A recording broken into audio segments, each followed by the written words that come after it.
એકદમ ઇન્ટરનેશનલ બોર્ડરનો જિલ્લોના તાલુકો હોવાથી જ્યારે 1971માં આ જ બોર્ડર ઉપર જ્યારે યુદ્ધ થયું ત્યારે કોંગ્રેસ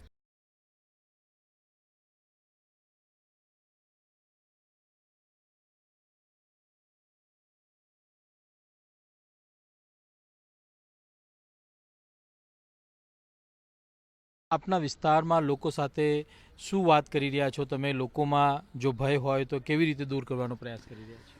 સમગ્ર બનાસકાંઠાના વહીવટી તંત્રએ 3 જગ્યાએ મોક ડ્રીલ કરીને લોકોમાં જનજાગૃતિ આવે, પ્રશાસનને, વહીવટી તંત્રને નાગરિકો તરફથી કઈ રીતે મદદ મળે અને એકદમ ઇન્ટરનેશનલ બોર્ડરનો જિલ્લોના તાલુકો હોવાથી જ્યારે 1971માં આ જ બોર્ડર ઉપર જ્યારે યુદ્ધ થયું ત્યારે અહીંના સ્થાનિક લોકોએ ઘણો જ આર્મીને અને આપણા સૈનિકોને મનોબળ પૂરું પાડીને એમને મદદ કરવા માટેના પ્રયત્નો કર્યા હતા.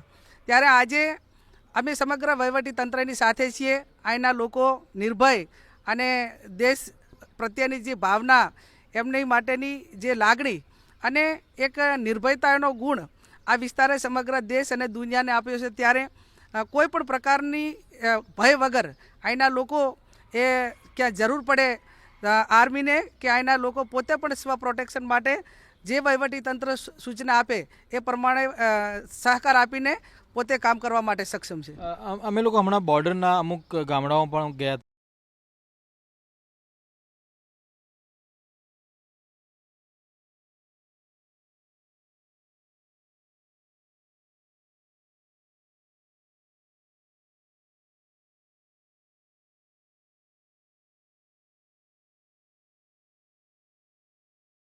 જે વહીવટી તંત્ર જે માર્ગદર્શન આપે એ જે અધિકારીઓ કે એનું જ અત્યારે પાલન કરવાનું હોય છે.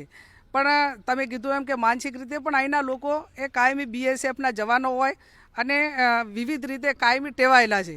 એટલે હું માનું છું ત્યાં સુધી માનસિક રીતે અહીંના લોકો ખૂબ નિર્ભય અને દેશ માટેની જે એમની ભાવના છે અને મદદ કરવા માટેની ભાવના છે અને એક જનૂન છે કે કંઈક દેશ માટે કરવું છે. અહીંના ઘણા યુવાનો એ BSFમાં પણ નોકરી કરે છે અને આખો વિસ્તાર એ બોર્ડર એરિયા હોવાથી હું માનું છું કે ખૂબ સારી રીતે મદદ કરવા માટે લોકો સક્ષમ છે.